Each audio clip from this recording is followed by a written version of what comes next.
अगर आपसे कहा जाए कि दुनिया की सबसे खूबसूरत इमारत, जिसे आज प्यार की सबसे बड़ी निशानी माना जाता है, उसके पीछे दर्द, साजिश, राजनीति और अधूरे सच छुपे हैं, तो क्या आप यकीन करेंगे? हर साल करोड़ों लोग ताजमहल को देखने आते हैं। कैमरे चमकते हैं, सोशल मीडिया पर तस्वीरें जाती हैं और लोग यही मानकर लौट जाते हैं कि ताजमहल सिर्फ मोहब्बत की कहानी है। लेकिन असली सवाल ये है कि क्या हमें पूरी कहानी बताई गई है या फिर इतिहास के कुछ पन्ने जानबूझकर मोड़ दिए गए हैं? ताजमहल का नाम आते ही हमारे दिमाग में एक ही तस्वीर उभरती है, एक बादशाह जो अपनी बेगम के प्यार में इतना डूबा था कि उसने दुनिया का सबसे खूबसूरत मकबरा बनवा दिया। कहा जाता है कि मुमताज महल की मौत के बाद शाहजहां पूरी तरह टूट चुके थे। दरबार की रौनक फीकी पड़ गई, संगीत बंद हो गया और बादशाह गहरे शोक में चले गए। इसी दर्द से ताजमहल ने जन्म लिया, ऐसा इतिहास हमें बताता है। लेकिन क्या कोई साम्राज्य सिर्फ भावनाओं से फैसले लेता है? क्या इतना विशाल निर्माण केवल प्रेम का परिणाम हो सकता है या इसके पीछे सत्ता की सोच भी शामिल थी? मुगल साम्राज्य उस दौर में अपने चरम पर था। धन, शक्ति और संसाधनों की कोई कमी नहीं थी। ताजमहल जैसे विशाल निर्माण का मतलब सिर्फ एक मकबरा नहीं था, बल्कि पूरी दुनिया को यह दिखाना था कि मुगल साम्राज्य कितना ताकतवर है। यह एक राजनीतिक संदेश भी था कि यह साम्राज्य समय, मौत और इतिहास से भी बड़ा है।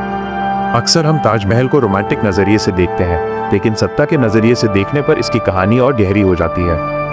कई इतिहासकारों और शोधकर्ताओं ने यह सवाल उठाया है कि क्या ताजमहल सच में पूरी तरह नया बनवाया गया था? कुछ मान्यताओं के अनुसार यह संरचना पहले से मौजूद थी और बाद में इसे मकबरे का रूप दिया गया। इसे तेजो महालय से जोड़ने वाले लोग कहते हैं कि इसकी वास्तुकला में ऐसे तत्व हैं जो केवल मुगल शैली से मेल नहीं खाते। कुछ स्तंभ, कुछ कमरे और पूरी संरचना की योजना ऐसे सवाल खड़े करती है जिनके जवाब आज भी पूरी तरह नहीं दिए गए। भले ही इस थ्योरी के पक्ष में ठोस प्रमाण ना हो, लेकिन ये बहस आज भी जीवित है और यही बात इस रहस्य को और गहरा बनाती है। ताजमहल के निर्माण में जो मेहनत लगी वो किसी युद्ध से कम नहीं थी। कहा जाता है कि करीब 20,000 कारीगर और मजदूर लगभग 20 साल तक लगातार काम करते रहे। संगमरमर को दूर देशों से मंगवाया गया, भारी पत्थरों को हाथों और जानवरों की मदद से खींचा गया।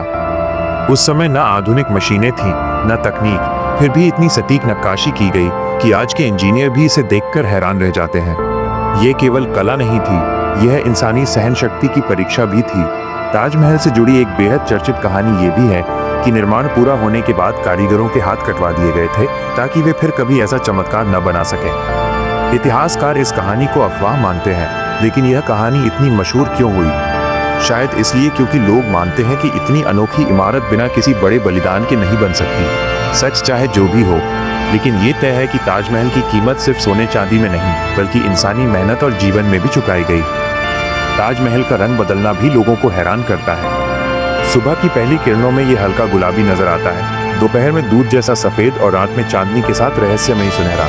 वैज्ञानिक इसे संगमरमर और रोशनी के परावर्तन का असर बताते हैं, लेकिन भावनात्मक रूप से लोग इसे प्यार के बदलते रंगों से जोड़ते हैं। यही कारण है कि ताजमहल केवल एक इमारत नहीं, बल्कि एक अनुभव बन जाता है। बहुत कम लोग जानते हैं कि ताजमहल के अंदर कई कमरे आज भी आम लोगों के लिए बंद हैं। इन बंद कमरों को लेकर सबसे ज्यादा सवाल उठते हैं। आखिर इनमें क्या है? कुछ लोग कहते हैं कि ये कमरे सिर्फ संरचना को संतुलित रखने के लिए हैं, तो कुछ मानते हैं कि यहाँ कुछ ऐसा है जिसे सार्वजनिक नहीं किया जाता। जब किसी ऐतिहासिक धरोहर के कुछ हिस्से छुपे रहते हैं, तो कल्पनाएं अपने आप जन्म लेती हैं और रहस्य और गहरा हो जाता है। ताजमहल सिर्फ प्रेम और कला का प्रतीक नहीं था, बल्कि सत्ता का प्रदर्शन भी था। इतना विशाल निर्माण आम जनता के लिए ये संदेश था कि बादशाह की शक्ति असीम है। ये दिखाने का तरीका था कि मुगल साम्राज्य समय से भी आगे सोचता है। इतिहास में अक्सर देखा गया है कि शासक अपनी शक्ति को अमर बनाने के लिए स्मारक बनवाते हैं, और ताजमहल भी इसी परंपरा का हिस्सा हो सकता है। सबसे दर्दनाक हिस्सा शाहजहां की जिंदगी का आखिरी दौर था। जिस बादशाह ने ताजमहल बनवाया, वही अपने ही बेटे द्वारा सत्ता से हटा दिया गया और आगरा फोर्ट में कैद कर दिया गया। कहा जाता है कि वहां से वो रोज दूर से ताजमहल को देखते थे। वो इमारत जो कभी उनके प्यार और ताकत की पहचान थी, अब उनके लिए यादों और पछतावे का प्रतीक बन गई थी। अंत में उन्हें उसी ताजमहल में दफनाया गया, लेकिन ये अंत किसी प्रेम कहानी जैसा नहीं, बल्कि एक त्रासदी जैसा लगता है। आज ताजमहल हमारे सामने सिर्फ एक खूबसूरत इमारत नहीं, बल्कि एक सवाल बनकर खड़ा है। क्या ये सिर्फ मोहब्बत की मिसाल है, या फिर दर्द, बलिदान, राजनीति और सत्ता की चुप कहानी भी इसमें दबी हुई है? शायद ताजमहल की सबसे बड़ी सच्चाई यही है कि इतिहास कभी एक रंग का नहीं होता। हर चमकती चीज के पीछे कुछ परछाइयां भी होती हैं। और शायद इसी वजह से ताजमहल आज भी लोगों को अपनी तरफ खींचता है, क्योंकि ये सिर्फ देखने की चीज नहीं है बल्कि सोचने पर मजबूर करने वाली कहानी है। एक ऐसी कहानी जो हर बार नए सवाल छोड़ जाती है, और शायद यही सवाल ताजमहल को अमर बनाते हैं। आप किस अनसुनी कहानी को देखना चाहते हैं? कमेंट में अपना टॉपिक लिखिए, और वीडियो पसंद आया हो तो वीडियो को लाइक और चैनल को सब्सक्राइब जरूर करें।